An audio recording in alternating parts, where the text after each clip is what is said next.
성형외과 전문이면서 모발 이식까지 같이 하는 사람은 처음 아닌가요? 이렇게 묻더라고요. 아마 한국에서는 최초일 거예요. 그 황금 레시피를 이제 공짜로 배울 수 있다는 거, 물론 잔소리를 듣긴 하지만, 네. 그에 비하면 우리 젊은 감각의 장점을 살려서 시너지 효과를 줄 수 있을 것 같습니다.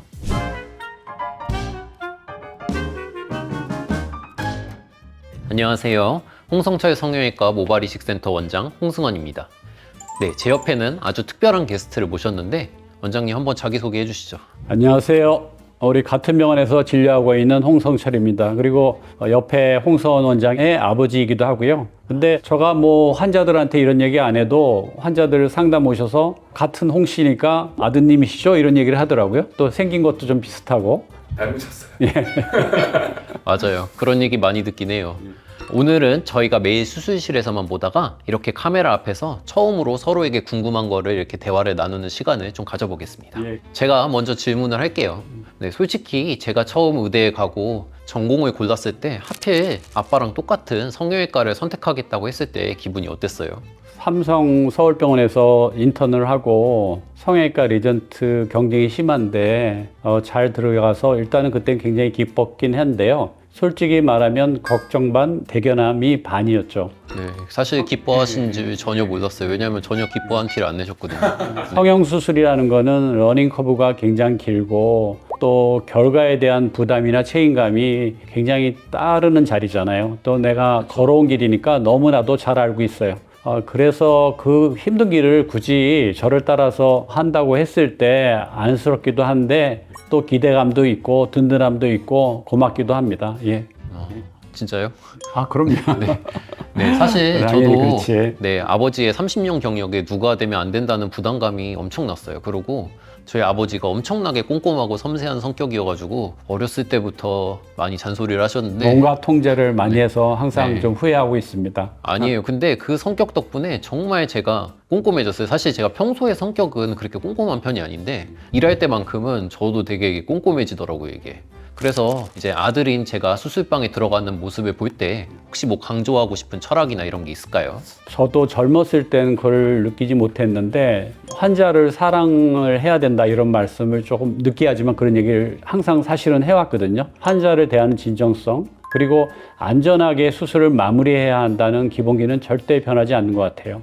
우리 홍승원 원장이 지금처럼 환자 한 명 한 명에게 좋은 결과를 최대한 끌어올릴 수 있도록 또 집중해서 해야 한다는 점을 잊지 않았으면 합니다.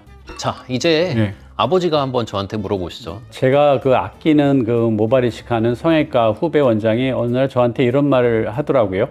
부모와 자식이 성형외과 전문인 경우는 그런 데 꽤 있는데 성형외과 전문이면서 모발 이식까지 같이 하는 사람은 처음 아닌가요? 이렇게 묻더라고요. 생각해 보니까 처음이 맞기는 한 것 같아요. 아마 한국에서는 최초일 거예요. 모발 이식을 하는 의사들이 사실 저를 다 알고 있거든요. 그리고 부자라 관계라는 것도 알고 있는데 이게 굉장히 부담스러웠을 것 같은데 어땠나요? 사실 그 부담스럽지 않다고 하면 거짓말이죠. 왜냐면 이제 학회 같은 데 가면 전부 사실 저를 이제 홍승원 원장으로 아는 게 아니라 홍성철 원장의 아들이라고 항상 부르고 그리고 이제 그렇게 다른 병원에서 일했을 때도 항상 홍성철 원장이랑 비교를 하면서 이렇게 얘기를 듣게 되다 보니까 사실은 그런 부담감이 굉장히 컸고 저도 이제 사실 승부욕이나 이런 게 생겨가지고 아빠한테 그렇게 지고 싶지 않다는 생각도 들어서 그래서 더 뭔가 열심히 했던 것 같아요. 그리고 지금 이렇게 아빠랑 일하게 되니까 또 좋은 게 사실은 교과서나 논문에서는 배울 수 없는 그런 실제 수술 팁 같은 게 있고 그런 정말 중요한 팁 같은 거는 서로한테 이제 공개를 안 한단 말이에요. 그렇잖아요. 왜냐면 우동집 같은 데서 우동집이 잘 되는 최고의 비기를 절대 알려주지 않아요. 그거 다 경쟁 상대인데 그 황금 레시피를 이제 공짜로 배울 수 있다는 거 물론 잔소리를 듣긴 하지만 네.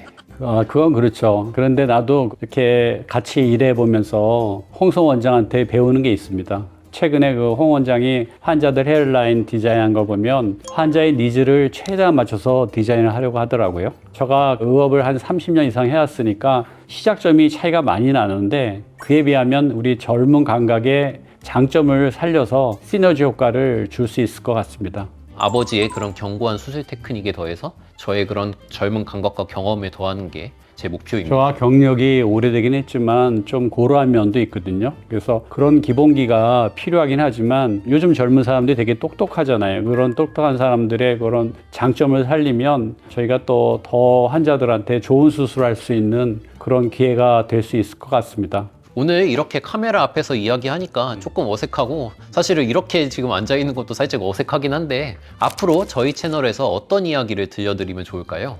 30년 이상 이 자리를 또 지켜오고 우리나라 모발이식의 역사와 수술 얘기들 그리고 홍승 원장과 함께 고민하면서 풀어가는 진솔한 모발이식 얘기를 들려드리면 좋겠습니다. 네. 과장하지 않고 있는 그대로의 우리 모습을 보여주도록 하겠습니다.